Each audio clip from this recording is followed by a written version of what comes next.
It's really encouraging that there are an increasing number of companies and countries all committing to net zero to keep the Earth habitable and safe for societies.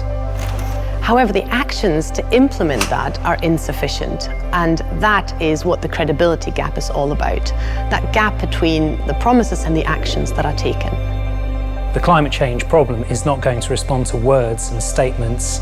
It's going to respond to reductions in greenhouse gas emissions, planning how society and the global economy can transition from our current state where we're highly reliant on fossil fuels. That's the only way we can actually limit temperature change. Net zero is absolutely possible. The question is when. Our scenario analysis gives us insight within a sector, the winners and losers that are well positioned or not so well positioned for the energy transition. At the same time, we can identify sectors where we see that demand creation is really high. For example, minerals that are needed for the energy transition, like copper, or certain technologies. We can identify companies that are involved in these solutions for the future in our climate scenario analysis. And so what investors can do is look for investment opportunities on the energy transition, particularly in emerging markets.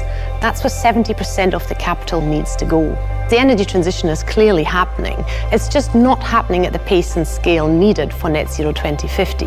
Without investors holding corporations to account like this, the transition won't happen. And it's those actions that will close the credibility gap.